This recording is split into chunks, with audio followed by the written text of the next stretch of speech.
পাত্রের ছোট ভাইকে প্রপোজ করে দিল অদ্রিতা। বিস্ময়ে হতবাক বাড়ির লোক।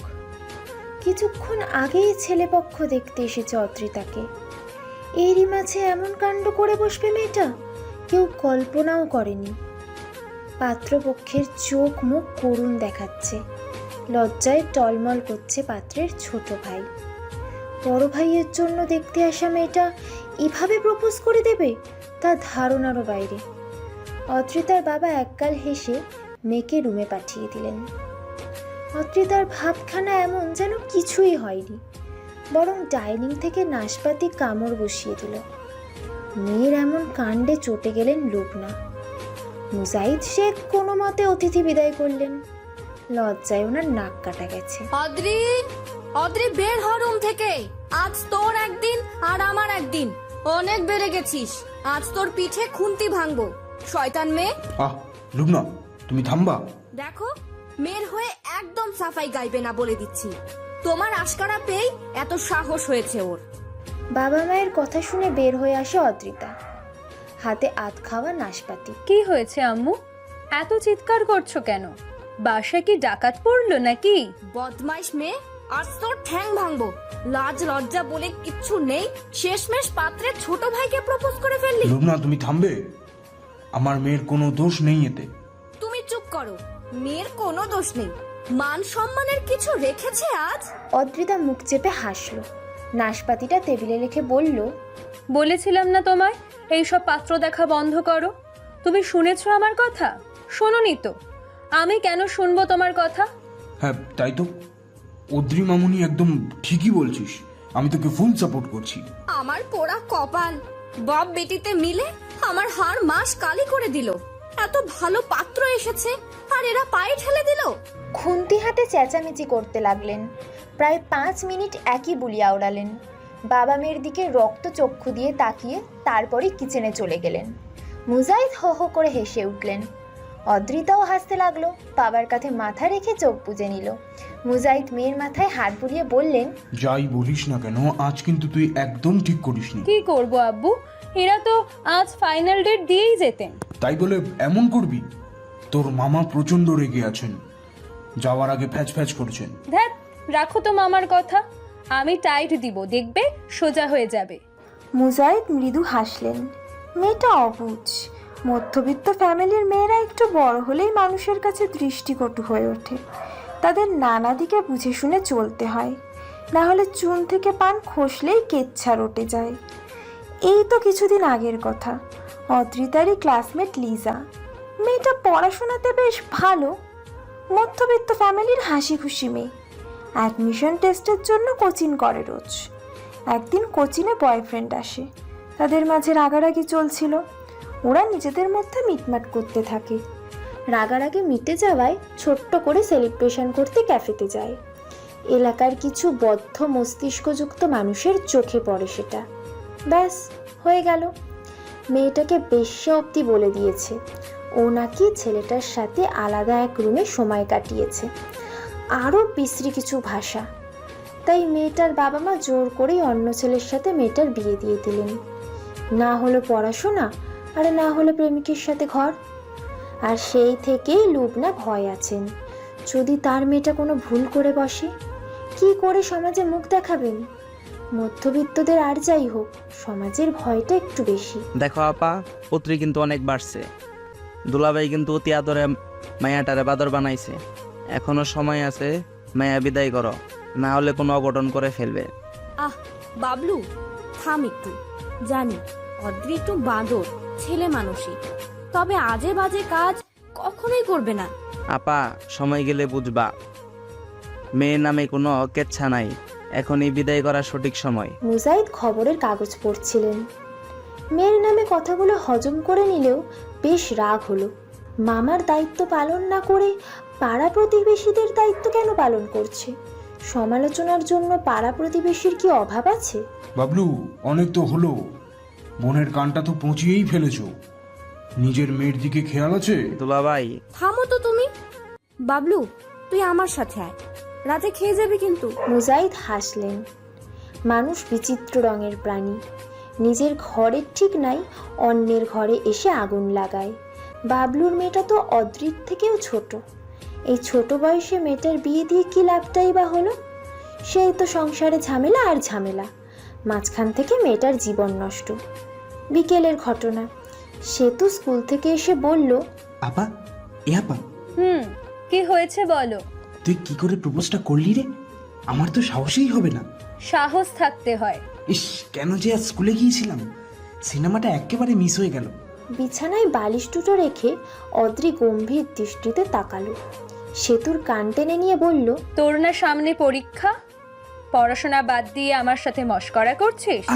আপা, ব্যথা পাচ্ছি তো। পড়তে বস, না হলে আম্মুকে গিয়ে বলবো আমার জন্য নয়, এখন থেকে তোর জন্য যেন পাত্র দেখে। বিয়ের পাকনা গজিয়েছে। আমি তো এক পায়ে রাজি। সেতু!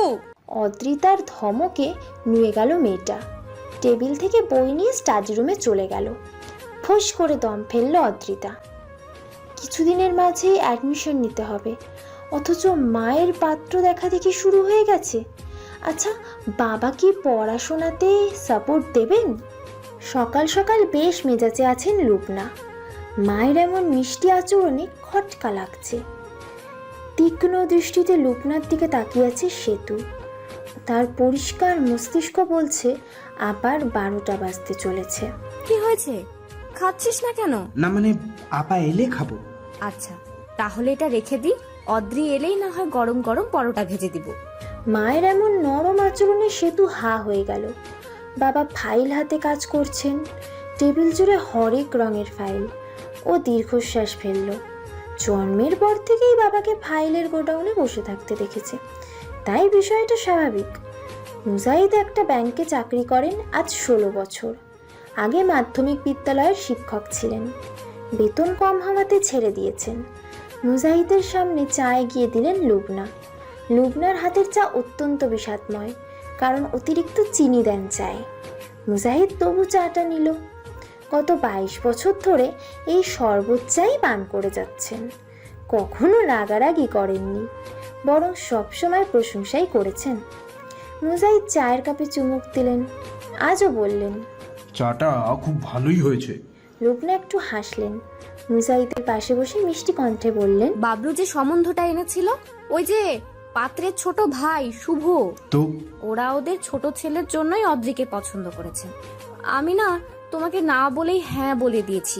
মুজাহিদ ভ্রু কুঁচকালেন, একটু সময় নিয়ে ভাবলেন কিছু বলবে, তার আগেই অদ্রিতার কণ্ঠ ভেসে এলো, মানা করে দাও, আমি এইসব বিয়েতে রাজি নই।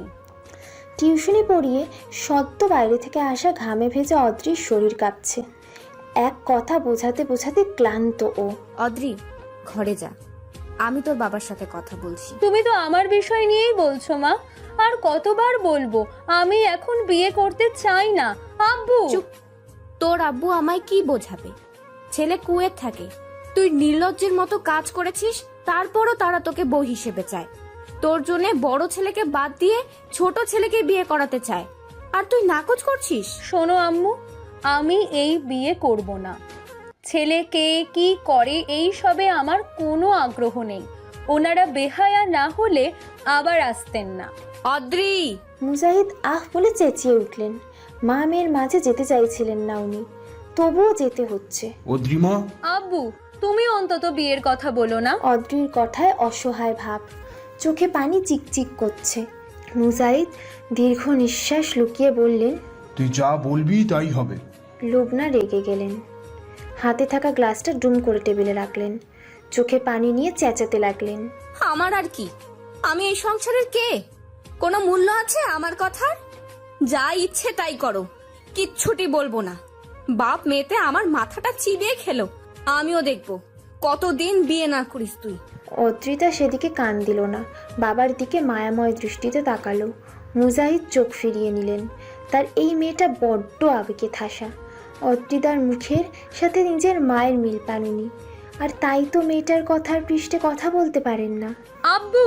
মামুনি, আমি পড়াশোনা করতে চাই। সপ্তাহখানেক আগেই তো রেজাল্ট এসেছে।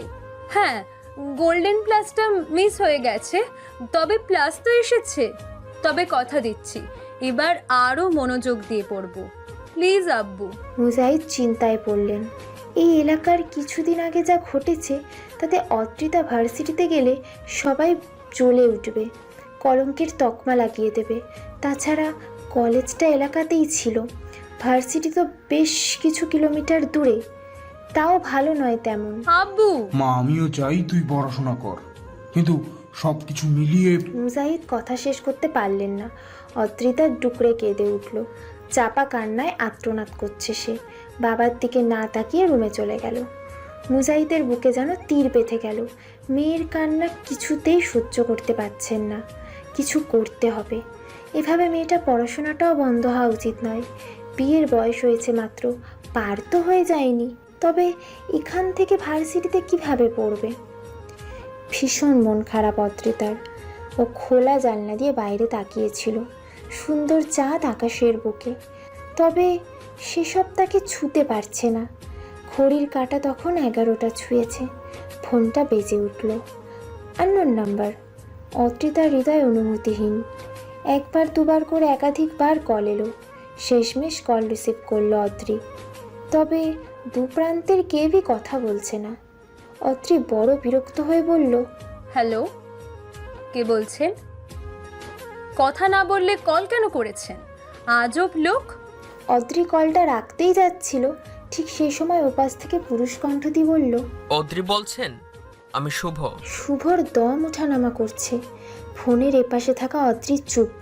ছেলেটা বড় অধৈর্য হয়ে বলল, অদ্রি শুনছেন? মেজাজ চটে যাচ্ছে অদ্রির। এই লোক ফোন নাম্বার পেল কোত্থেকে? অদ্রি আপনি শুনছেন? কেন কল করেছেন? শুভ যেন এই কথারই অপেক্ষা করছিল।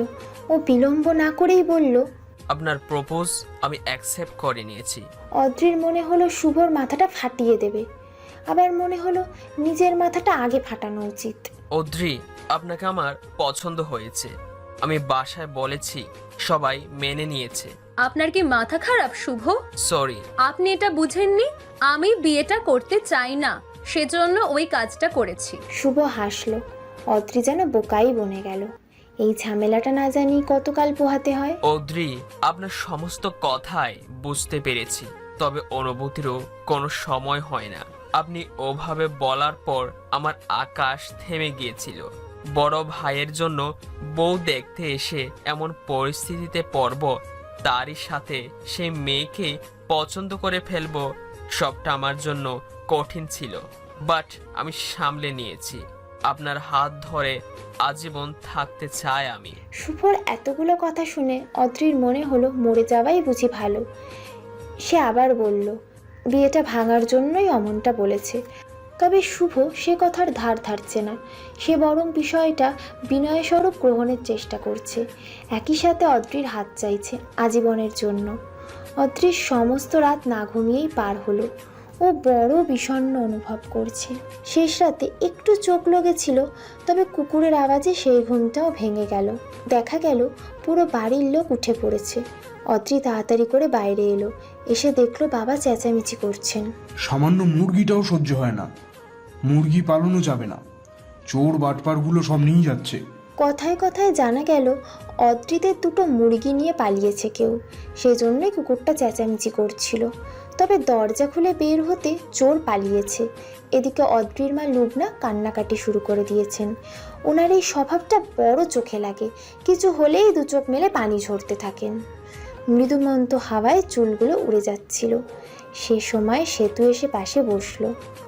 অদ্রি স্বভাবের কারণে গোসলের পর রোদে এসে বসেছে, নতুবা তার শরীর কাঁপতে থাকে। সেতু মিটমিটে হাসছে। বোনের আচরণ স্বাভাবিক না দেখে অদ্রি শুধালো, কি সমস্যা? সমস্যা তো তোর। আমার? সেতু, তুই হাসছিস কেন? কারণ তোর দিওয়ানা নিচে বসে আছেন। অদ্রির চোখ বড় হয়ে গেল। দিওয়ানা বলতে কার কথা বলছে সেতু? ছাদ থেকে নেমে অদ্রির মনে হলো বাসা থেকে বের হয়ে যেতে পারলে বুঝি শান্তি মিলত। সোফায় আরাম করে বসে আছে শুভ। তার সমাদর চলছে। লুবনা যেন শুভাকে মেয়ের জামাই করে ধরেই নিয়ে এসছেন। অদ্রিকে দেখে মৃদু হাসলো শুভ। ছেলেটার চোখে মুখে ভালো লাগা। অদ্রি চোখ ঘুরিয়ে নিজের রুমে এসে বসে রইল। খানিক বাদেই সেতু এসে বলল, আপু, মা তোকে ডাকছে কেন? তোর দিওয়ানার সাথে কথা বলবার জন্য। আশ্চর্য। আমি জানি না, তুই আয়। নতুবা মা আসবে। অদ্রি গেল না, কপট রাগ দেখিয়ে রুমের দরজা বন্ধ করে রইল। লুবনা এলেন কিছু সময় পরই। অদ্রি, দরজা খোল। আমার মাথা ব্যথা করছে মা, পরে এসো। এখন তোর মাথা ব্যথা শুরু হলো? বাদরামির জায়গা পাস না? উফ মা। দরজা খুলতেই ঘরে প্রবেশ করলেন লুবনা। কণ্ঠ নামিয়ে বললেন, এখনো চুলগুলো ঠিক করিসনি? পাগল তুই! ছেলেটা বসে আছে সেই কখন থেকে। কথার মাঝেই তিনি মেয়ের চুল গোছাতে লাগলেন। অদ্রি হাবুলের মতো বসে আছে। চুল গোছানো শেষ হলে লুবনা বললেন, যা, আর কোনো বাদরামি করবি না। মা তুমি কি পেয়েছো বলো তো? অদ্রি, মা, আজ না হয় কাল তো বিয়ে করতেই হবে, তাই না? শুভ কতটা ভালো ছেলে সেটা তো দেখেছিসই। বিদেশে বড় চাকরিও করে, পারিবারিক অবস্থাও ভালো। আর কি চাই বল তো মা? অদ্রি কিছু একটা বলতে নিয়েও থেমে গেল। তার ভালো লাগছে না। এই ঝামেলা কি কখনোই যাবে না? পুকুর পাড়ে এসে বসেছে অদ্রি আর শুভ। শুভ দেখতে সুন্দর, চেহারাটায় মায়া রয়েছে, তবে অদ্রির হৃদয়ে কোনো অনুভূতি নেই। ওর মন মস্তিষ্ক নিজের কেরিয়ার দিয়ে চলেছে। কত স্বপ্ন, কত আশা। অনেকটা সময় পর শুভ বলল, অদ্রি, আপনি আপসেট? সোজা সাপটা বলায় হাসল শুভ। অদ্রি সেই হাসি দেখে বরং বিরক্তই হলো। আপনি বিষয়টা মজার ছলে নিচ্ছেন কেন শুভ? আমি চাই না বিয়ে করতে। কাউকে পছন্দ করেন? অদ্রি সরু চোখে তাকালো। সত্যি বলতে তার পছন্দের কেউ নেই। যদি শুভকে থামাতে পছন্দ আছে কথাটি বলে, তবে মা আজই বিয়ে দিয়ে দেবেন। তাই প্রশ্নটা এড়িয়ে গেল অদ্রি। শুভ কিন্তু নাছোড়বান্ধা। সে বলল, যাক, এদিক তাহলে ক্লিয়ারই আছে। আমি জানি আপনি চান না বিয়ে করতে, কারণ আপনার মনে সংশয় বিয়ে হলে আপনি কেরিয়ারে বাধাগ্রস্ত হবেন। কথাটা ঠিকই বলেছে শুভ, তবে অদ্রি কিছু বলছে না। শুভ আরেকটু সাহস সঞ্চয় করে মেয়েটির আরেকটু নিকটে এসে বসলো। অদ্রি কিছুটা ভয় পেয়ে বলল, শুভ দূরে সরে বসুন। শুভ মৃদু হাসল।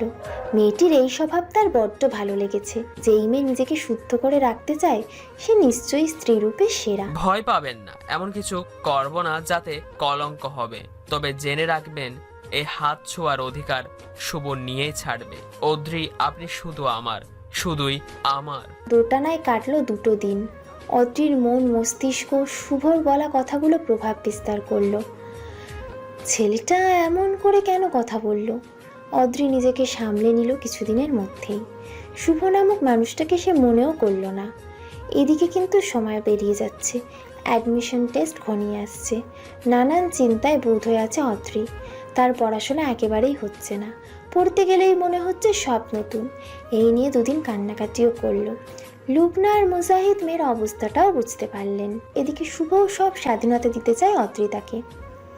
তাই লুবনাও দ্বিমত করলেন না। মেয়ের পড়াশোনার ব্যাপারে ওনারা সিদ্ধান্ত নিলেন মুজাহিদের বন্ধু রৌফ কাজীর বাসায় পাঠাবেন। ভদ্রলোক মুজাহিদের ভাইস্বরূপ। ছোটবেলায় একসাথে ঘুমিয়েছে কত। সব মিলিয়ে একটু হলেও শান্তি পেল অদ্রি। তার পড়াশোনাটাও হবে। তবে এখন টার্গেট নিজের স্বপ্নের ভার্সিটি। বাস ড্রাইভারের অশ্রাব্য ভাষায় গালিতে ঘুম ভাঙল অদ্রিতার। মেয়েটা ঈষৎ ভয় পেয়েছে। চোখ পিটপিট করে চাইতেই মনে হলো কি এক নিদারুণ কষ্ট লুকিয়ে ওর মাঝে। এদিকে বাস ড্রাইভার অন্য এক ড্রাইভারের সঙ্গে গালিগালাজ জুড়ে দিয়েছে। ওর পাশে থাকা নারীটি বোধহয় কিছুটা বুঝতে পেরেছে, তাই ভরসার কণ্ঠে বলল, ভয় পাবেন না, শহরে নতুন। দুদিকে মাথা কাত করিয়ে হ্যাঁ বলল অদ্রি। সে এমনিতে সাহসী, তবে কেমন যেন একটা ভয় কাজ করছে। মহিলাটা বলল, ঠিক হয়ে যাবে। শহরে আছেন তো, কত কিছু দেখবেন এখন। অদ্রি আর কিছু বলল না। ঘাড় ঘুরিয়ে চাইল ইট পাথরের আবৃত শহরের পানে। কুমোট বাতাস, অট্টালিকা আর মানুষের গদাগাদি। এই এক মুহূর্তের জন্য অদ্রির মনে হলো দম বন্ধ হয়ে আসছে। সে মারা যাবে। একটি নির্দিষ্ট ঠিকানায় পৌঁছালো অদ্রি। তার মাথা ব্যথা করছে। শহরে আসাটা তার জন্য একটা চ্যালেঞ্জ ছিল। বাবা অবশ্য আসতেন, তবে একটা কাজ পড়ে যাওয়ায় আশা হয়ে ওঠেনি। এদিকে অদ্রির ভার্সিটি অ্যাডমিশন টেস্ট কাছে থাকায় একাই আসতে হলো তাকে। সে বেশ বড় মুখ করে বলে এসেছে একাই যেতে পারবে। পথে মা কতবার কল করেছেন তার হিসাব নেই। সে বেশ বড় মুখ করে বলে এসেছে একাই যেতে পারবে। পথে যে মা কতবার কল করেছে তার হিসাব নেই। যাক, অবশেষে পৌঁছালো অদ্রি। সে কিছুটা ভীত হয়েছিল। একেবারে অজপাড়া গায়ের মেয়ে সে নয়, তবে ওই যে গণ্ডিটা পেরিয়ে আসা হয়নি, সে কিছুটা ভীত হয়েছিল, তাই এত ভয়। ওই যে গণ্ডি পেরিয়ে আসা হয়নি, তাই এত ভয়।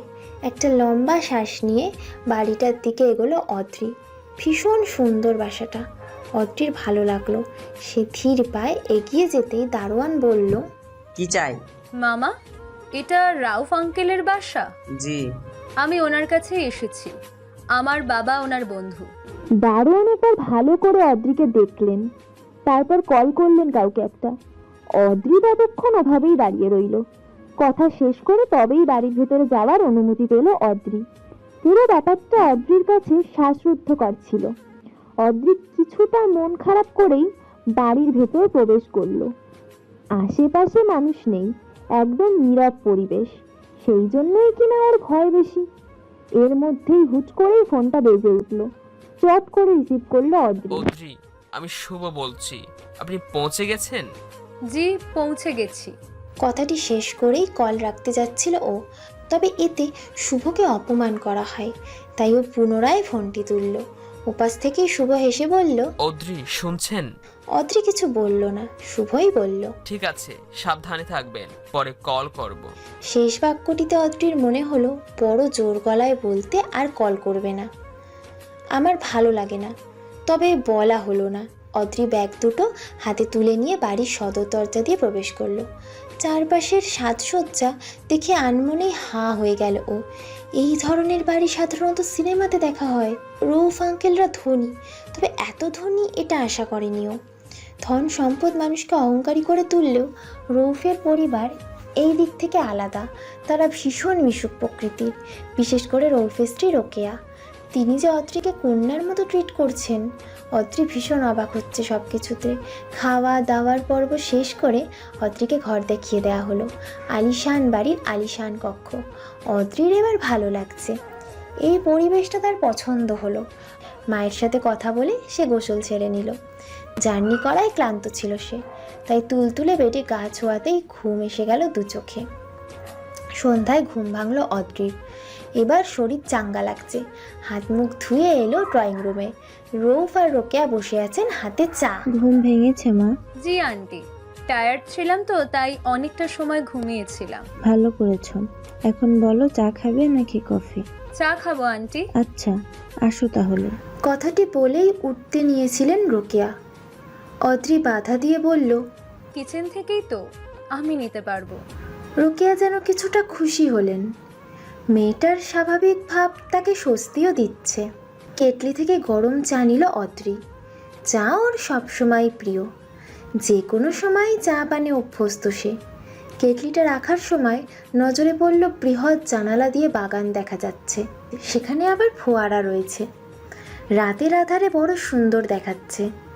আকাশ সম আগ্রহ নিয়ে ফোয়ারার দিকে এলো অদ্রি। চেয়ে রইল, দারুণ সুন্দর এটি। তাই ছুঁয়ে দেখার লোভ সামলাতে পারিনি। যেই না ছুতে যাবে অমনি একটি কণ্ঠ ভেসে এলো। এখানে কে? পুরুষ কণ্ঠ। অদ্রি সামান্য ভয় পেয়ে গেছে, তাই পেছনে না ঘুরেই বলল, জি আমি। আমি কে? আমি মানে বাক্যটি পুরো করার আগেই পুরুষটি পুনরায় বলল, এখানে কি? এবার অদ্রি আসলেই ভয় পেল। সে ঘুরে তাকানোর সাহস পাচ্ছে না। কণ্ঠটা একটু বেশি ভয়ালো যেন। চওড়া দেহের পুরুষটি সামনে এসে দাঁড়ালো। অদ্রি শুকনো ঢোক গিলছে। ছেলেটা বেশ মেজাজ নিয়ে বলল, নাম কি? অদ্রিতা শেখ। ক্লাস? এইচএসসি দিয়েছি। এই প্রশ্নের জবাব দিতে গিয়েই যেন বিব্রত হচ্ছে অদ্রি। ও সরু চোখে তাকালো, দেখলো পুরুষটি গম্ভীরভাবে তাকিয়ে আছে। ওর কেন যেন কান্না পাচ্ছে, নিজের সত্তা হারিয়ে ফেলছে যেন। রাগীব, ওকে ভয় দেখাচ্ছ কেন? কণ্ঠটি রোকেয়ার। ধরে প্রাণ ফিরে পেল অদ্রি। তাকালো অসহায় দৃষ্টিতে। রাজীব একটু জোরেই হেসে ফেলল। রোকেয়া ছেলের নিকটে এসে বললেন, তুমি কবে ঠিক হবে বলো তো? কখনোই ঠিক হব না আম্মু, বাট ও যে এত ভীতু তা জানতাম না। ভীতু শব্দটি বলায় অদ্রিতার মুখশ্রী ফ্যাকাশে হয়ে এলো। সে ভীতু? সত্যি কি তাই? বিপরীতে কোনো জবাব এলো না। রোকেয়া অদ্রিতার মাথায় হাত রাখলেন। ভয় পেও না, ও আমার ছেলে রাগীব, বড় দুষ্ট। উফ আম্মু, বড় দুষ্ট হয়েছে তুমি। বয়স হলো, তবে বুদ্ধিটা হচ্ছে না। অদ্রিকে সরি বলো রাগীব। বাক্যটি বলেই রোকেয়া অদ্রির দিকে তাকালেন। অদ্রি বলল, ঠিক আছে আন্টি, সরি বলতে হবে না। এ কথা বললেও রাজীব কিন্তু সরি বলতে ভুলল না।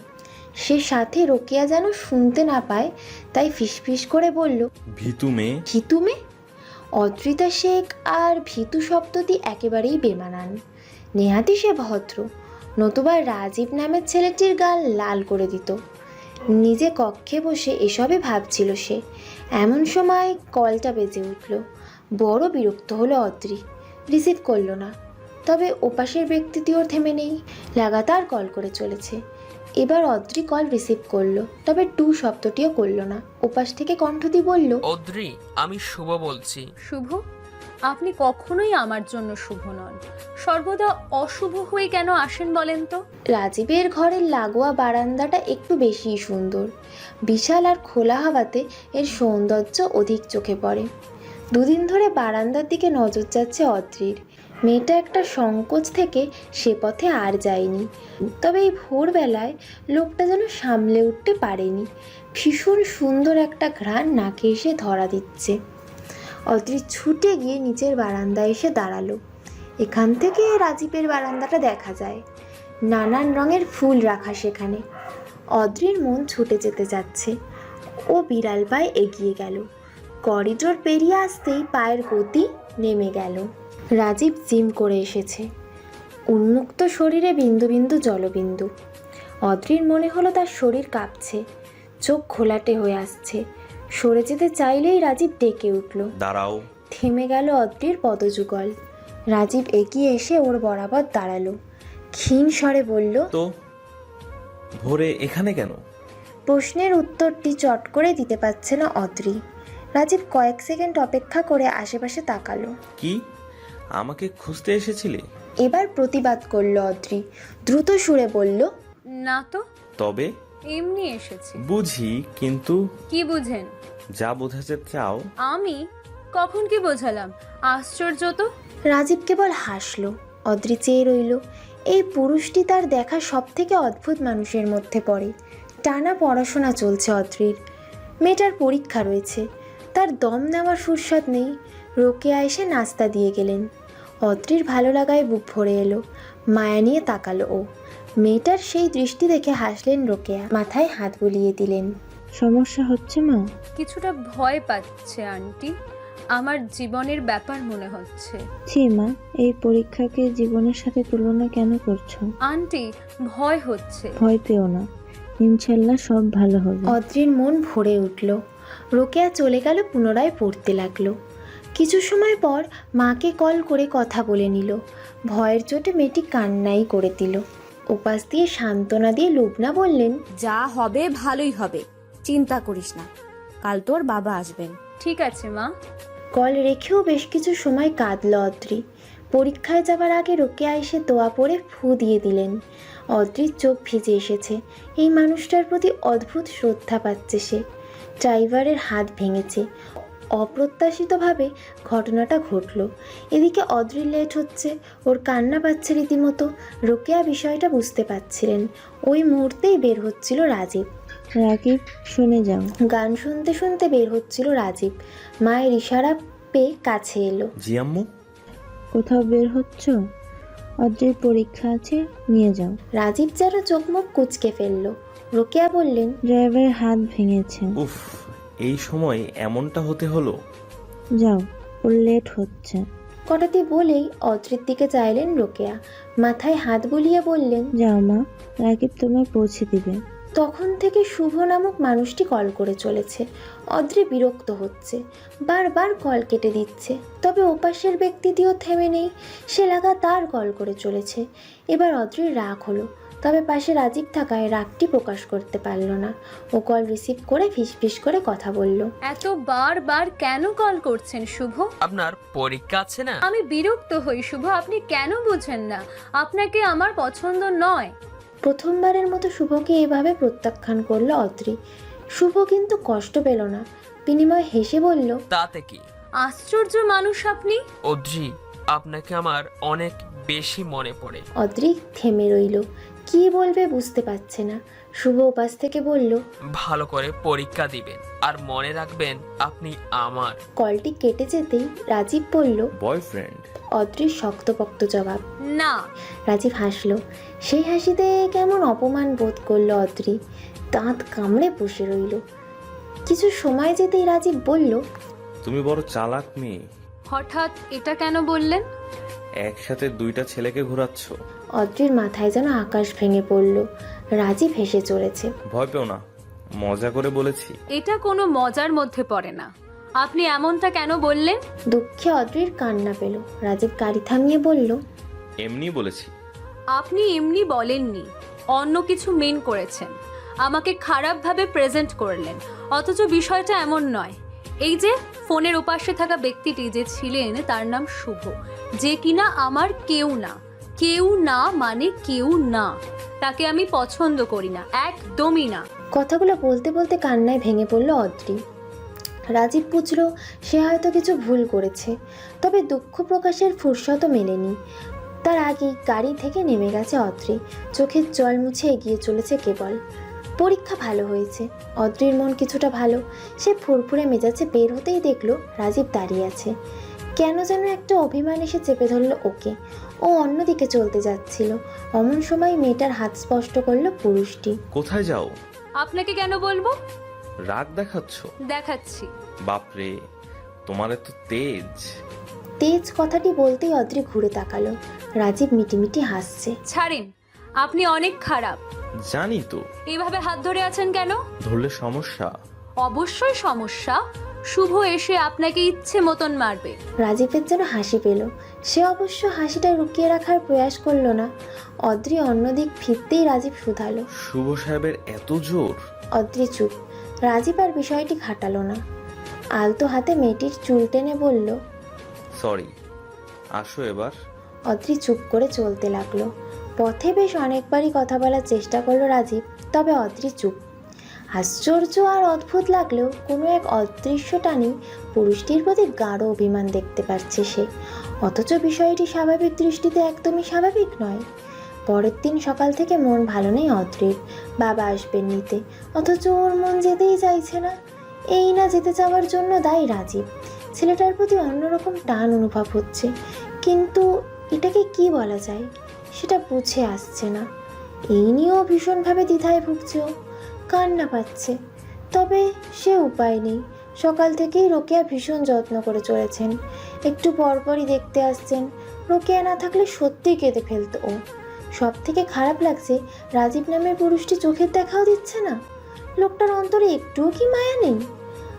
আরও একটু অভিমান জমল। অদ্রি দ্রুত সব কিছু গুছিয়ে নিল। তখন বাজে 11টা। মুজাহিদ এসে পড়েছেন। অদ্রিও তৈরি, কিন্তু রাজীব নেই। এবার সত্যি কান্নায় চোখ ভিজে গেল ওর। ব্যাগপত্র নিয়ে বলল, আব্বু তুমি এসো, আমি সামনে আগাই। কথাটি শেষ করেই এগিয়ে গেল অদ্রি। কান্নায় তার চোখ ভেজা, লাল হয়ে আছে মুখটা। বের হতেই চোখে পড়ল রাজীবকে। ছেলেটা একটু দূরে দাঁড়িয়ে, তার পাশে আরেকটি বলিষ্ঠ পুরুষ। দুজনে কথা বলছে।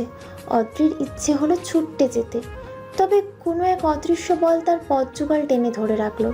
মুজাহিদ এলেন। শুরু হলো বিদায় পর্ব। অদ্রি গাড়িতে উঠে বসে। রাজীব তখনও কাছে আসেনি। অদ্রির অভিমান আরও গভীর হলো, তবে পুরুষটিকে দেখার লোভ সামলাতে পারল না। তবে যখন চাইলো তখন রাজীবকে দেখা গেল না। তার পরিবর্তে দেখা মিলল রাজীবের বন্ধু রাজবীর। চোখ মেলাতেই অদ্ভুতভাবে শিহরিত হলো অদ্রির সমস্ত শরীর। সে ঘুমিয়ে পড়েছিল। মাত্র কিছু সময় ট্রেনের হুইসেল বেজে গিয়েছে। হঠাৎ ট্রেন চলছে। অদ্রির দু চোখে ঘুম, ক্লান্ত শরীর। কতদিন পর আবার শহরে যাচ্ছে। সেই যে বাবার সাথে এলো, তারপর আর যাওয়াই হয়নি। সময় চলে গিয়েছে মাসখানিক। বাইরে রাত্রি নেমে এসেছে, সেই সাথে বাড়ছে ঠান্ডা হাওয়া। ঈষৎ শীত অনুভব হলো অদ্রির। মনে হচ্ছে একটা শক্তপোক্ত ব্যথা গলা দিয়ে নেমে যাচ্ছে। বেশ কিছুদিন ধরেই এমনটা হচ্ছিল, তবে সে পাত্তা দেয়নি। বোধহয় জ্বর এবার এসেই গেল। অদ্রি সিট থেকে নেমে সুটকেস থেকে মোটা একটি চাদর নামিয়ে নিল। তার পুরো শরীরে জাপটে দিয়ে চোখ পুছল, তবুও তার শীত কমল না। বেশ কিছু সময় যেতে মনে হলো পুরো ট্রেন ভীষণ নীরব, একটা পাখির আওয়াজও নেই। তবে ঘুমের চোখে যাওয়ার মতন শক্তিটুকুও পেল না। পুনরায় ওর ঘুম ভাঙল মাঝরাতের দিকে। আশেপাশে তাকিয়ে বুঝলো যাত্রীরা সবাই ঘুমিয়ে পড়েছে। তবে ওর ঠিক বরাবর একজন ব্যক্তি ভীষণ মনোযোগে বই পড়ছে। এক পাশটা দেখে অদ্রির মনে হল লোকটা ওর পরিচিত, তাই কেমন কৌতূহল জাগলো। তবে উঠে এসে জিজ্ঞাসা করার মতো পরিস্থিতি নেই। পাশে যদি ঝামেলা হয় সেই ভয় বারবার উকিয়ে দিয়ে সবটুকু চেষ্টা দিয়ে আড়ালে আবদালে মানুষটার মুখশ্রী দর্শন করার প্রয়াস করলো, তবে পারল না। লোকটার আপাত মস্তক বইয়ের আড়াল, জ্বর হওয়া শরীর নিয়ে অদ্রি আর চেয়ে থাকতে পারছে না। কোনো মতে ব্যাগ থেকে ওষুধ বের করে খেয়ে নিল। তার কখন যে ঘুমিয়ে পড়ল অদ্রি নিজেও জানে না। ওর ঘুমটি ভাঙল ভোরের দিকে এক পুরুষ কণ্ঠে। অদ্রি চাইল, দেখতে পেল মুখশ্রী। বাক্যটি শেষ হতেই ধর্মড়িয়ে উঠল অদ্রি। ছেলেটা তখন নিজের ব্যাগপত্র গুছিয়ে নিচ্ছে। অদ্রি একটু জড়ো কণ্ঠে বলল, আপনাকে আগে কোথাও দেখেছি। অদ্রির প্রশ্নটা বড় অদ্ভুত। ছেলেটা হেসে বলল, আমাকে দেখেছেন কিনা সেটা তো আপনিই বলতে পারবেন, আমি কেমন করে বলবো বলেন। বুদ্ধিমতী অদ্রি কেমন লজ্জা পেল। আজকাল তার মাথাটা গেছে। এই ব্যাপারটা ঘটছে শুভ নামক মানুষটা জীবনে আসার পর। তারপর বৃদ্ধি ঘটল রাজীবের সাথে দর্শনের পর। এর থেকে ওর সমস্তটা কেমন গুলিয়ে যাচ্ছে। মনের ভেতর একাধিক সংশয় তৈরি হয়। ও একটা শ্বাস নিয়ে বলল, না, আসলে আমি খেয়াল করতে পারছি না। জবাবের বিপরীতে পুরুষটির তরফ থেকে কোনো জবাব মিলল না। অদ্রি তার ব্যাগপত্র গুছিয়ে নিয়ে যেই না পথ চলবে অমনি ব্যক্তিটি ডেকে উঠল, অদ্রিতা, আপনার পানির বোতল। ব্যক্তিটির মুখে নিজের নাম শুনে যার পরনায় বিস্মিত হলো অদ্রি। তারপর হয়তো কিয়ৎ সেকেন্ড অতিবাহিত হয়েছে। অদ্রি চুপ, ওর মস্তিষ্ক বিভ্রান্ত। কি হলো? একটু আগে কি বললেন? কি বললাম? আমার নাম ধরে ডাকলেন। আপনি অদ্রিতা বলে ডেকেছেন? ছেলেটা যেন পালাতে চাইল। ওর হাতে পানির বোতল ধরিয়ে দিয়ে চট করেই নেমে গেল। অদ্রি পুরোপুরি দ্বিধায় পড়ল। ছেলেটাকে চেনা মনে হতে লাগলো। ওর মস্তিষ্ক তখনই বিষয়টা ভাবতে যাবে তখনই ফোনটা বেজে উঠল। শুভ নামক প্যারা আবার কল করেছে। হ্যালো অদ্রি, আপনি কি পৌঁছে গেছেন? শুভ, আপনি কেন বারবার কল করেন আমায়? কারণটা আপনার জানা। জানা নয়, আপনি বুঝতে পারছেন না বিষয়টা কত খারাপ হচ্ছে। আর আপনি কেন দেশে পড়ে আছেন, কেন ফ্লাইট মিস দিচ্ছেন বারবার? শুভ কথা বলল না। অদ্রির খারাপ লাগছে। সে কখনো চায় না তার জন্য কেউ কষ্ট পাক। ও নিজের দুঃখটুকু লুকিয়ে বলল, শুভ, আপনাকে আমার কসম দিলাম আর কখনো কল করবেন না আমায়, কখনো না। বাক্যটি শেষ করেই কল কেটে দিল অদ্রি। শুভ ঠায় দাঁড়িয়ে রইল, ফোনের দিকে চেয়ে রইল কিয়ৎকাল। তারপর হুট করেই দু চোখের কার্নিশ বেয়ে নোনা জল নেমে গেল। অস্পষ্ট সুরে আওড়ালো, অদ্রি, এত চেয়েও কেন আপনাকে ভুলতে পারছি না আমি? এ কেমন নেশা হলো আমার। শুভ প্রশ্ন করলো তো ঠিকই, তবে উত্তর দেওয়ার মতো কেউ কি আছে? নেই। শুভর প্রশ্ন, অনুমতি কিংবা দুঃখ সবটাই ওর একান্ত। এই একান্ত দুঃখের বিপরীতে কোনো উত্তর থাকে না। বাড়ির ভিতর প্রবেশের জন্য অদ্রি এক পা এগিয়েছে মাত্র, অমনি একটি কণ্ঠ ভেসে এলো। তুমি আসার সময় হলো তবে? কণ্ঠটি একদম হৃদয়ে এসে লাগলো অদ্রির। ও পা নামিয়ে ফেলল। কয়েক সেকেন্ডের মধ্যেই সম্মুখে উপস্থিত হলো রাজীব। তার চোখে মুখে হাসির মেলা। অদ্রি হাঁ হয়ে তাকিয়ে। রাজীব নামের পুরুষটি যেন আগের থেকেও বেশি সুন্দর হয়ে গেছে। অদ্রি মা এসেছ? রোকেয়া দোতলা থেকে নামতে নামতে কথাটি বললেন। অদ্রি মৃদু হেসে এগিয়ে গেল, একে অপরের আলিঙ্গন করল। আপনি ভালো আছেন আন্টি? হ্যাঁ মা, ভালো আছি। তুমি এত লেট করলে যে? বাড়িতে যাওয়ার পর একটু ব্যস্ত হয়ে পড়েছিলাম। আচ্ছা ঠিক আছে, চোখে মুখে পানি দিয়ে এসো। এতটা জার্নি করলে? অদ্রি মাথা দুলিয়ে সম্মতি জানালো। রাজীব তখনও চেয়ে আছে। অদ্রিও চাইল তার দিকে। অমনি দুজনের চোখাচোখি হলো। রাজীব অদ্ভুতভাবে হাসল। অদ্রিও লজ্জায় মাথাটা নুয়ে ফেলল। তখন গভীর রাত। অদ্রি ঘুমিয়েছিল। হুট করেই একটা স্বপ্নে তার ঘুম ভেঙে গেল। দু চোখ বিভ্রান্ত, আতঙ্কগ্রস্ত। ভালোবাসাটা কি আমার একার, রাগীব? কথাটি বলেই কান্নায় ভেঙে পড়ল অদ্রি। সে অদ্ভুত এক স্বপ্ন দেখেছে। সে স্বপ্নের কোনো আগামাথা নেই। কেমন যেন সমস্ত রাত অদ্রির দু চোখে ঘুম নেই। সে ঘুমোতে পারল না হাজারো চেষ্টা করেও। শেষমেশ রুম থেকে বেরিয়ে এলো। পুরো বাড়ি ঘুরঘুর করে যেই না ফিরতে যাবে অমনি রাজীবের ঘরের দরজাটি খুলে গেল। রাতের মাত্র 3 দিন হলো অদ্রি আর রাজীবের সম্পর্কের। অদ্রি এখনও ভাবতে পারে না সে কাউকে নানান কথায় ভাবছিল অদ্রি। রাজীব ড্রাইভ করছে। মেয়েটি অন্য মানুষকে ভাব অনুভব করে গাড়ি থামালো। কি হয়েছে? হুম, কি ভাবছো? ভাবছি কেমন করে 3টে দিন পেরিয়ে গেল। আমি কাউকে ভালোবেসে ফেললামই বা কেমন করে? সবটা এত দ্রুত আর অবিশ্বাস্য যে। রাজীব হেসে মেয়েটির হাত টেনে নিল, চুমু খেলো হাতের উল্টো পিঠে। সম্পর্ক নিয়ে খুশি নও? এমনটা নয় রাগীব, বাট আমার ভাবতে কষ্ট হচ্ছে। প্রথম সম্পর্কে এমনটা হওয়া অস্বাভাবিক না। অদ্রি কেবল হাসলো, কিছু বলল না। রাজীব পুনরায় গাড়ি চালাচ্ছে। মৃদুমন্ত হাওয়া অনুভব হতেই দু চোখ বন্ধ করে রইল অদ্রি। ওর দিকে তাকিয়ে রাজীবের মনের ভেতর শক্ত প্রজাপতি উড়ে যেতে লাগলো। অদ্ভুত লাগে সবটা। অদ্রির সাথে রাজীবের সম্পর্কটা খুব দ্রুতই এগোচ্ছে। রাজীব যত্নশীল, সর্বদা খোঁজ খবর রাখে। মাঝে মাঝে অদ্রির মনে হয় পৃথিবীতে এত সুন্দর রাজীবের সাথে সম্পর্ক না হলে ও সত্যিই জানতো না। মাঝে মাঝে অদ্রির মনে হয় এই পৃথিবীতে এত সুন্দর রাজীবের সাথে সম্পর্ক না হলে ও সত্যিই জানতো না। স্বভাবতই গোশাল শেষে চুল শুকাচ্ছে অদ্রি। তার চুলগুলো রাজীব একটু বেশিই পছন্দ করে। লজ্জায় নুয়ে যখনই কাছে আসবে তখনই ছুঁয়ে দেখবে, চুলের গন্ধ নিয়ে বলবে এই চুলে মাদক রয়েছে। অদ্রি তখন কি এক লজ্জায় নুয়ে থাকে। অথচ কোনো কালেই সে লাজুক ছিল না। সব কেমন স্বপ্ন, এক ঘোর। অদ্রি চোখ বন্ধ করেও রাজীবের উপস্থিতি টের পেল। এর কারণ ছেলেটার গায়ে মাখা পারফিউম।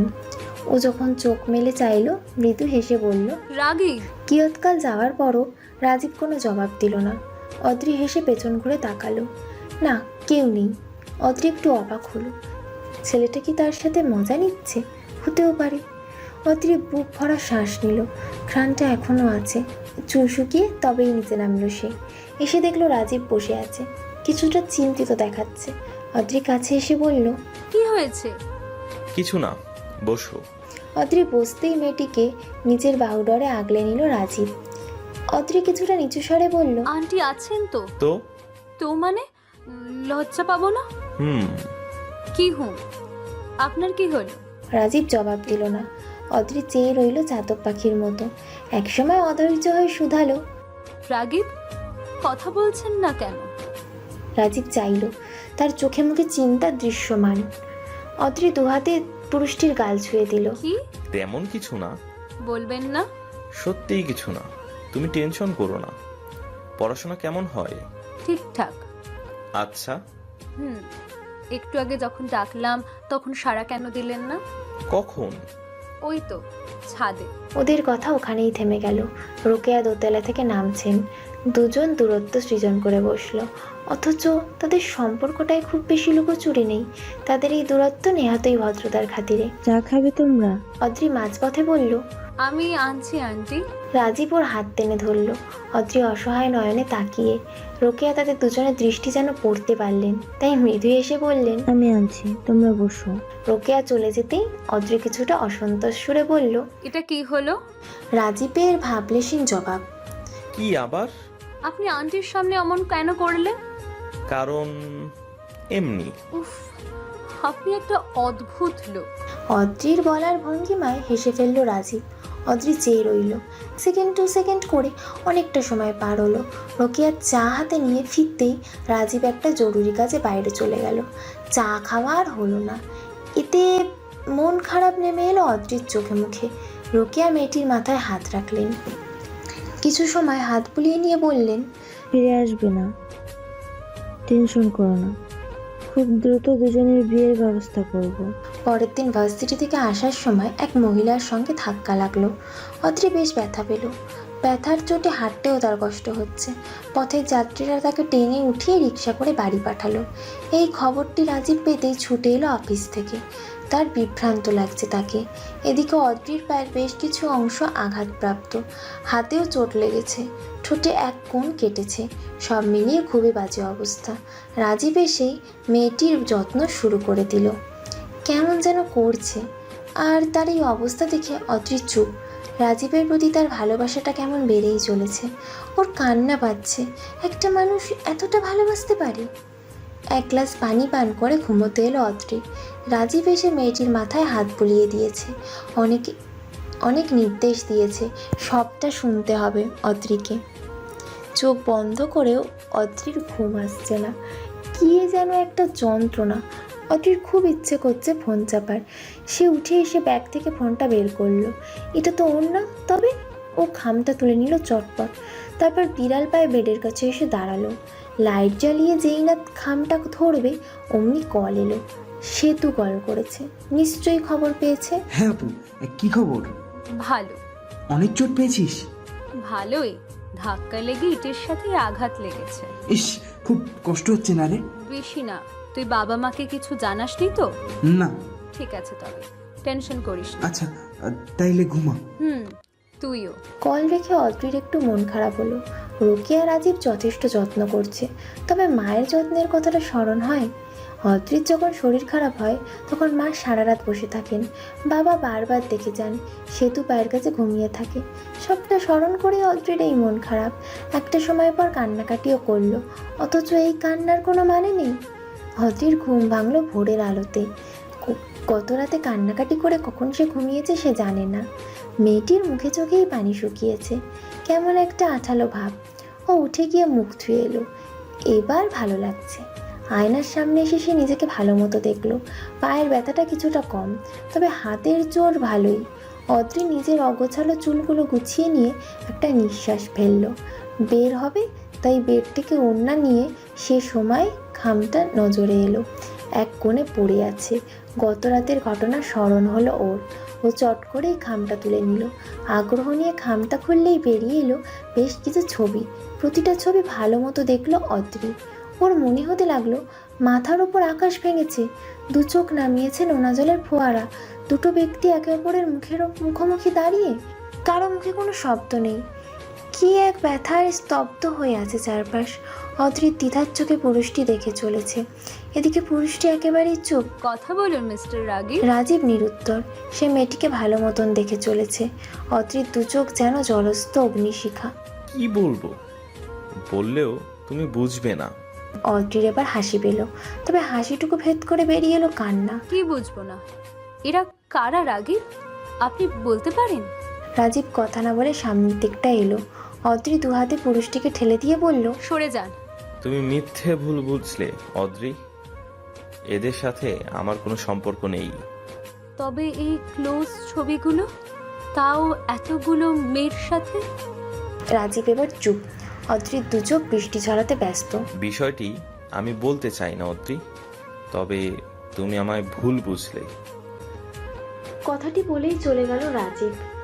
অদ্রি ধপ করে মেঝেতে বসে পড়ল। রাজীবের সাথে একাধিক নারীর খুব ক্লোজ ছবি সে একেবারেই মেনে নিতে পারছে না। অদ্রি আর রাজীবের সমস্ত কথাই শুনেছেন রোকেয়া। তিনি বড় হতাশ হলেন। ছেলেটা কেন যে অতীত স্মরণ করতে চায় না। তখন প্রায় রাত 11টা বাজে। অদ্রি নিজের রুমে বসে চাপা কান্নায় ভাসাচ্ছিল। এদিকে রাজীব এখনো ফেরেনি। সেই যে সকালে বের হয়েছে, তারপর আর ফেরেনি। রোকেয়া মৃদু শব্দ করে ঘরে প্রবেশ করল, তবে অদ্রির হেলদোল নেই। কোনো এক অদৃশ্য শক্তি ওর সমস্ত ধ্যান জ্ঞান তুলে নিয়ে চলে গেছে। রোকেয়া খুব করে মেয়েটির মনের অবস্থা বুঝতে পারলেন, তবে তিনি বিচলিত হলেন না। কারণ তিনি জানেন একটু পরই মেয়েটির সমস্ত মান অভিমান জলের মতো হয়ে যাবে। কারণ সে জানেন একটু পরেই মেয়েটির সমস্ত মান অভিমান জলের মতো হয়ে যাবে। অদ্রি, মা কি হয়েছে? অদ্রি বোধহয় শোনেনি, তাই জবাব দিচ্ছে না। রোকেয়া আলগোছে কন্যাটির বাহুতে হাত রাখলো। এতে ধ্যান ফিরল ওর। ও চাইল, তবে চোখে মুখে দুঃখের ছায়া। কি হয়েছে মা? রোকেয়ার মায়ায় ভরা কণ্ঠটা অদ্রির সমস্ত শরীরে কম্পন ধরিয়ে দেয়।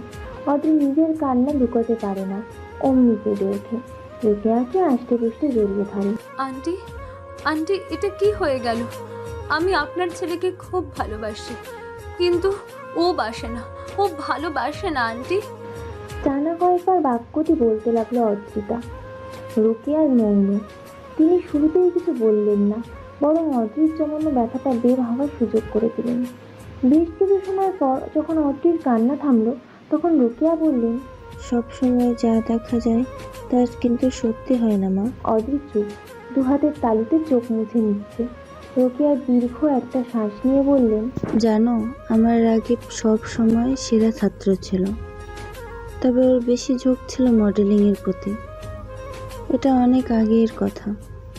তোমার আঙ্কেল তখন সাধারণ একজন মানুষ, তার উপরে এই জগতে পরিচিত কেউ নেই। রাকিব কঠিন পরিশ্রম শুরু করলো, নানান জায়গা আসা যাওয়া করলো একটা কাজের আশায়। তবে বলে না, টাকা না থাকলে কোনো কিছুরই মূল্য নেই। ওই ভয়ঙ্কর দিনের কথা আমি আজও স্মরণ করতে পারি না। আমার ছেলেটা এক বাটপারের হাতে পড়েছিল। লোকটা ওকে মদের নেশায় বোধ করিয়ে দিয়ে পতিতা পল্লীতে নিয়ে ফেলল। জানো তো, সমাজে শুধু নারীরাই টাকার বিনিময়ে বিক্রি হয় না, অনেক ক্ষেত্রে পুরুষরাও টাকার বিনিময়ে বিক্রি হয়। পুরোটা শেষ না করেই রোকেয়া বললেন, এই ছবিগুলো এমন কেউ তো হয়তো তোমাকে পাঠিয়েছে যারা আমাদের নজরে রাখে, আমাদের সম্পর্কে ভীষণ ভালোভাবে জানে। তুমি ওকে ভুল বোঝো, এটি তার উদ্দেশ্য। তবে বিশ্বাস করো, এই মেয়েগুলোর সাথে আমার ছেলের কোনো সম্পর্ক নেই। নিহাতি পরিস্থিতির শিকার হয়েছিল, তবে অনেক কষ্টে আমার ছেলেটা সেই পরিস্থিতি মোকাবেলা করে। তবে যে দাগ লাগে সেটা তো সহজে যায় না। লোকজন তখন রাগীবের চরিত্র নিয়ে প্রশ্ন তুলত, অথচ সে নিজ ইচ্ছায় এমন জায়গায় পৌঁছায়নি। আর না ওর দ্বারা কোনো খারাপ কাজ নিকৃষ্ট লোকগুলো করাতে পেরেছিল, শুধু এই ক্লোজ ছবিগুলো ছাড়া। সবটা শুনে থ হয়ে যায় অদ্রি, ওর হাত পা কাঁপছে। রোকেয়া একবার মেয়েটিকে নিয়ে চলে যান, রোকেয়া একবার মেয়েটিকে দেখে নিয়ে চলে যান। রাজীব এখনও ফেরেনি, অথচ রাত পেরিয়ে ভোর হতে চলেছে। অদ্রির চোখে ঘুম নেই, সে বারবার গেটের দিকে তাকাচ্ছে। অধৈর্য সে পাগলের মতো ছুটোছুটি করছে। ওর ভালো লাগছে না। রাজীবের ফোনও বন্ধ বলছে। তবে ছেলেটার কী হলো? অদ্রির কান্না পাচ্ছে। কেন সে ভুল বুঝেছিল? কেন সবটা না জেনে বুঝে অভিযোগ তুলল? ভীষণ রাতে অদ্রির দু চোখ বর্ষণ শুরু হয়েছে। তপ্ত সে জলে মেখে যাচ্ছে সমস্ত মুখশ্রী। ধীরে ধীরে পৃথিবীর বুকে সূর্যের আলো আধিপত্য বিস্তার করছে। অদ্রি মেঝেতেই বসে আছে, চোখ দুটো শুকিয়ে আছে নোনা জলের রেখাতে। হলুদ রঙা আলোতে মুখের সৌন্দর্য যেন বেড়েছে কয়েক গুণ। অনেকটা সময় পর গাড়ির হর্ন শোনা গেল। অদ্রির বুকের ভেতর লাফিয়ে উঠল। ও ছুটে বেরিয়ে পড়েছে। কোথায় তার চুলের অবস্থা, কোথায় তার মুখের সাজসজ্জা, কোনো কিছুই ওকে দমাতে পারল না। ও ছুটে গিয়ে গেটের কাছে। রাজীব যেন একটু বেশি অবাক হলো ওকে ছুটে আসতে দেখে। তবে তার চেয়েও বেশি অবাক হলো যখন দেখলো অদ্রি একদম ছুটে এসে তাকে জড়িয়ে ধরেছে শক্ত হাতে। আমি sorry, I am sorry Ragib, ক্ষমা করে দাও, আমি বুঝতে পারিনি, বুঝিনি, আমি খুব সরি। আমি টানা বাক্যগুলো বলতে লাগলো অদ্রিতা। কাঁদতে কাঁদতে কন্যাটির হিচকি উঠে আসছে। রাজীব একটা নিঃশ্বাস ফেলে বলল, ইটস ওকে অদ্রি, আসলে আমার অতীতটা খুব বেশি সুন্দর নয়। জানো তো, কলঙ্ক শুধু মেয়েদেরই নয়, ছেলেদেরও হয়। কি একটা আশ্চর্য ব্যথা ছেয়ে গেল অদ্রিতার সমস্ত শরীর। পিঠে বাঘ বেয়ে নেমে যেতে লাগলো ঘামের স্রোত। সে বড় ঘেমে গিয়েছে। রাজীব দু হাতের মুঠোতে মেয়েটির মুখ তুলে নিয়ে শুধালো, না খেয়ে আছো? অদ্রি প্রশ্নটির জবাব না দিয়ে বলল, রাগীব, আমায় মাফ করেছো তো? রাজীব একটু করে হাসলো। তবে সেই হাসিতেও কোথায় একটা ব্যথা দেখতে পেল অদ্রিতা। ও শক্ত করে জড়িয়ে ধরল পুরুষটিকে। আমরা আজই বিয়ে করব রাগীব, আজই বিয়ে করব। সত্যি খুব দ্রুত আয়োজন করা হলো। গ্রাম থেকে অদ্রির বাবা মা বোন এলো। তারা ভীষণ বিস্ময়ের সাথে সবটা দেখে চলেছে। অদ্রির মাঝের পরিবর্তনটি খুব করে দেখতে পারল লুবনা। মুজাহিদ নিশ্চুপ। মেয়ের এই সিদ্ধান্তে তিনি যে খুব একটা খুশি হয়েছেন এমনটাও নয়। অদ্রি নিজের রুম থেকে তৈরি হয়ে বাবা মায়ের কাছে এলো। লুবনা মেয়ের দিকে অপলক দৃষ্টিতে তাকিয়ে আছে। মুজাহিদও তাই। তাদের সেই ছোট্ট অদ্রি আজ এত বড় হয়ে গেল। সে নিজে সবটা সিদ্ধান্ত নিয়ে অতিথির মতো করে তাদের জানালো। প্রচণ্ড আক্রোশ থেকে কন্যাকে চড় মারলেন মুজাহিদ। অদ্রি কিন্তু কোনো প্রতিক্রিয়া জানালো না। ও বরং বাবা মায়ের পা ছুঁয়ে সালাম করে বলল, আব্বু আম্মু দোয়া করো, যাতে আমি পৃথিবীর সব থেকে সুখী হই। বিয়ের ঠিক আগে মুহূর্তে পালিয়ে গেছে অদ্রিতা।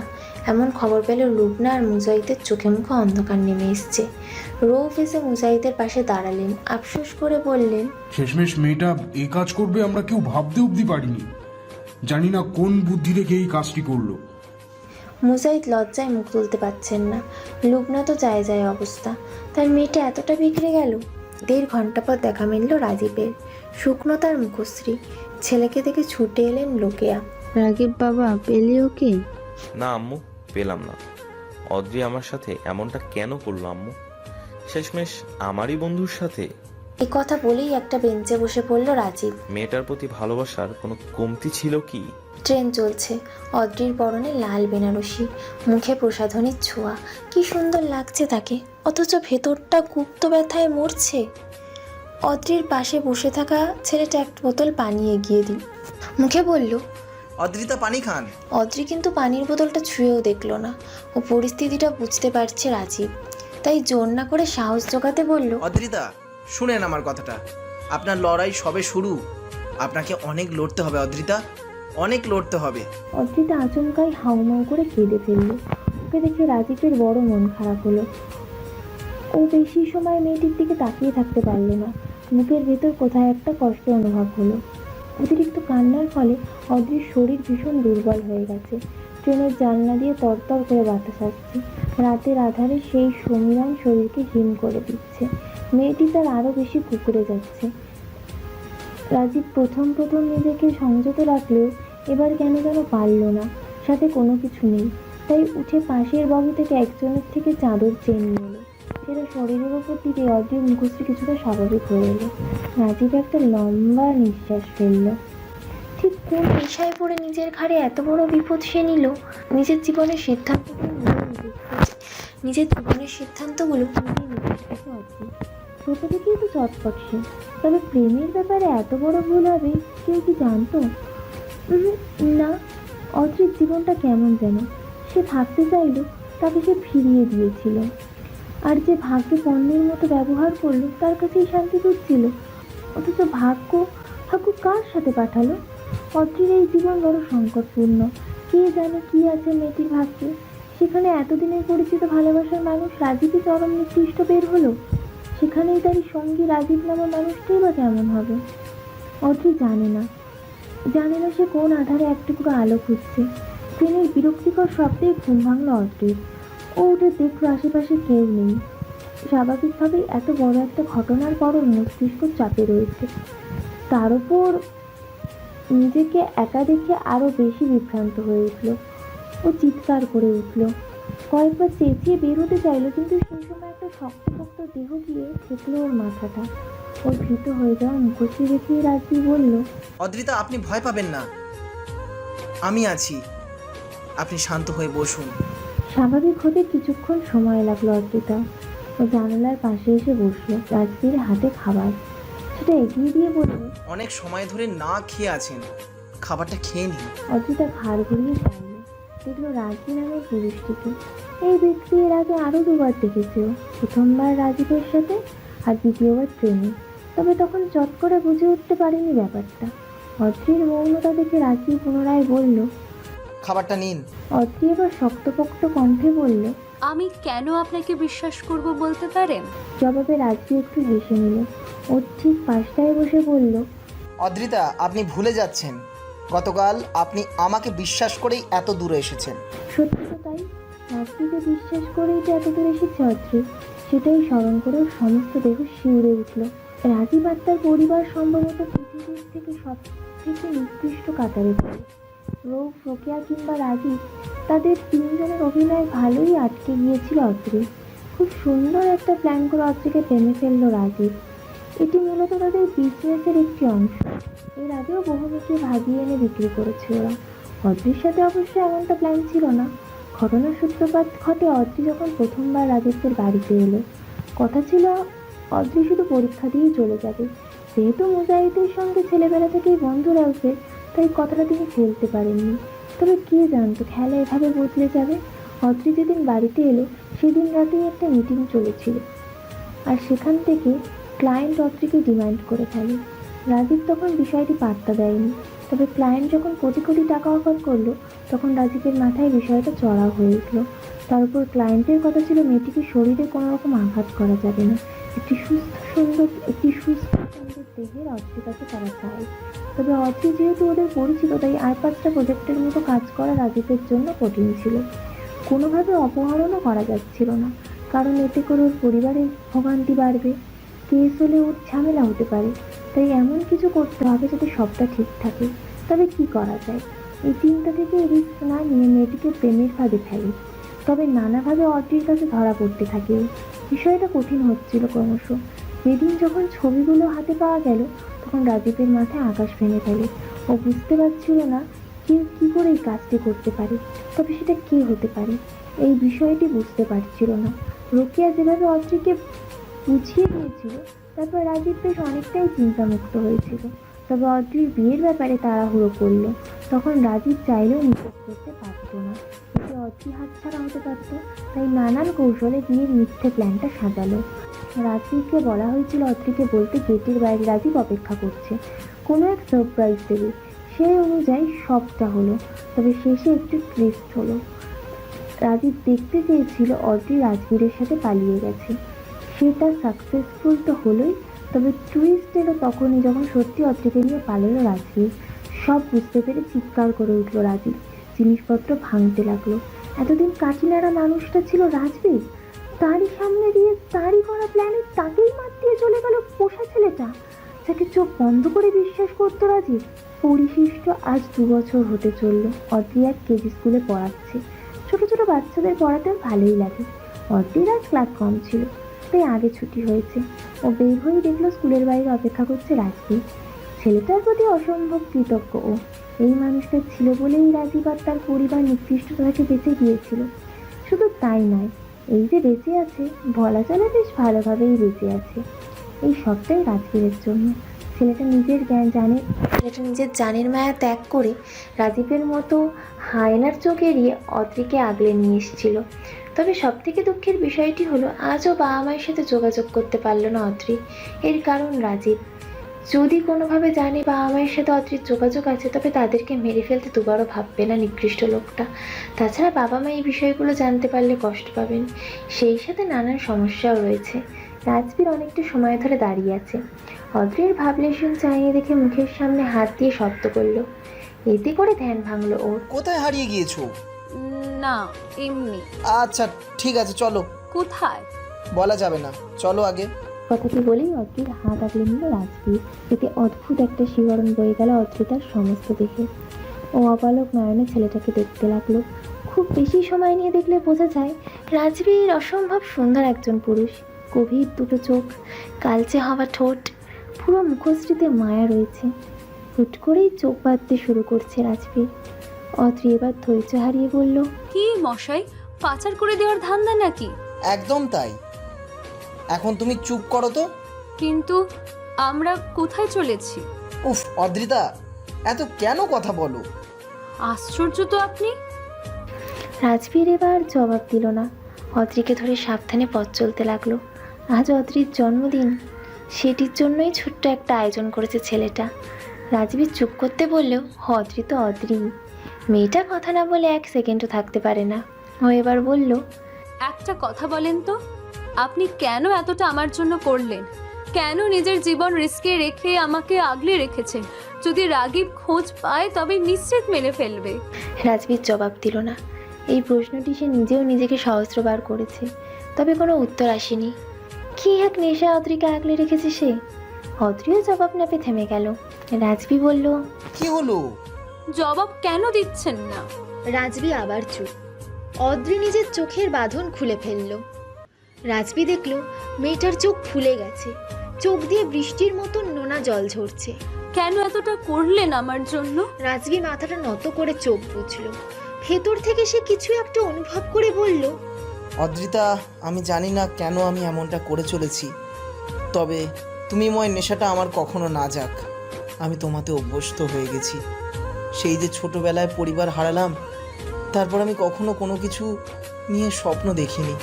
কত খারাপ কাজের সাথে জড়িয়েছিলাম, তবে এতগুলো মাস তোমাকে নিয়ে অনেক বেশি স্বপ্ন দেখে ফেলেছি, তবে কোনো জোর নেই। আমি সবসময় চাই আমার তুমি ভালো থাকো, সুখে থাকো, সুস্থ থাকো। বাক্যটি শেষ না হতেই অদ্রিটা ছুটে এসে তাকে শক্ত করে জড়িয়ে ধরেছে, যার ফলে হুট করেই শক্ত কিছুর আঘাত অনুভব করে রাজবি। আকস্মিক সে ঘটনা ওর ভেতর অবধি নাড়িয়ে দিল। আচমকা জড়িয়ে ধরার জন্যই সে কিছুটা ব্যথা পেয়েছে, তবে বাইরের এই ব্যথার থেকে সুখের ব্যথাটা বেশি মনে হচ্ছে। অদ্রিতার চোখের জলে ভিজিয়ে দিচ্ছে পুরুষটির বুকের মাঝখান। রাজবীর চোখগুলো ঈষৎ বড় হয়ে গেছে।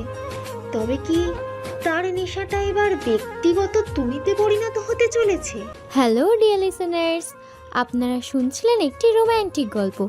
গল্পটি আপনাদের কাছে কেমন লেগেছে তা অবশ্যই কমেন্ট করে জানাবেন এবং চ্যানেলটিকে লাইক এবং সাবস্ক্রাইব করতে ভুলবেন না।